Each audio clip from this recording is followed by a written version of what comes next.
পায়ে পায়ে তাল মিলিয়ে চলছেন একদল সহযাত্রী, বুকে ছোট্ট এক নিষ্পাপ শিশুর ছবি। এ সংগ্রাম সুন্দর পৃথিবীতে তাকে জীবিত রাখার।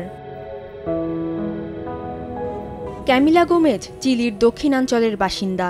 গেল বছর জানতে পারেন তার সন্তান ভুগছে ডুশেন মাস্কুলার ডিস্ট্রফি বা ডিএমডি নামক বিরল এক প্রাণঘাতী রোগে, যা ধীরে ধীরে দুর্বল করে দিচ্ছে শিশুটির শরীরের সব পেশি।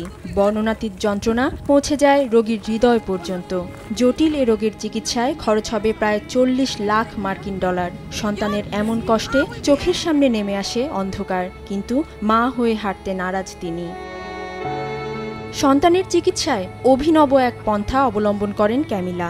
বিশাল অঙ্কের টাকা জোগাড়ে গেল 28 এপ্রিল চিলির দক্ষিণাঞ্চলীয় চিলোয়ে দ্বীপ থেকে পদযাত্রা শুরু করেন তিনি। সন্ধানে নামেন সেসব মানুষের যাদের দেয়া অর্থে নতুন জীবন পাবে শিশু টমাস রস। এ সময় ক্যামিলার সঙ্গে যোগ দেন তার সহমর্মীরা। যুক্তরাষ্ট্রে এ রোগের চিকিৎসা রয়েছে। এটি পৃথিবীর সবচেয়ে ব্যয়বহুল চিকিৎসা। তবে আমাদের কাছে পর্যাপ্ত অর্থ নেই, তাই এ পথ বেছে নেয়া যাতে আমরা লক্ষ্যে পৌঁছাতে পারি।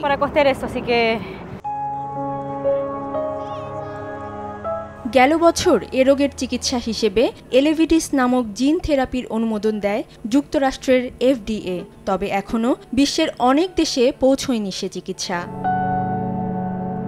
এদিকে প্রায় 600 কিলোমিটার পথ হাঁটার পর প্রয়োজনীয় অর্থের 70% সংগ্রহ করতে পেরেছেন ক্যামিলা। তারপরও স্যান্টিয়াগোর লা মোনেডা সরকারি ভবন পর্যন্ত পুরোটা পথ হেঁটে যেতে চান তিনি। সেখানে বিরল ব্যাধি বিষয়ে একটি আইন পাশ করার লক্ষ্যে এগিয়ে যাচ্ছেন এই মা।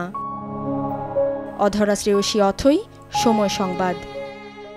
স্বাস্থ্য এবং স্বাদের মধ্যে চমৎকার একটা ব্যালেন্স করে পীর প্রিমিয়াম আয়োডাইজড লবণ।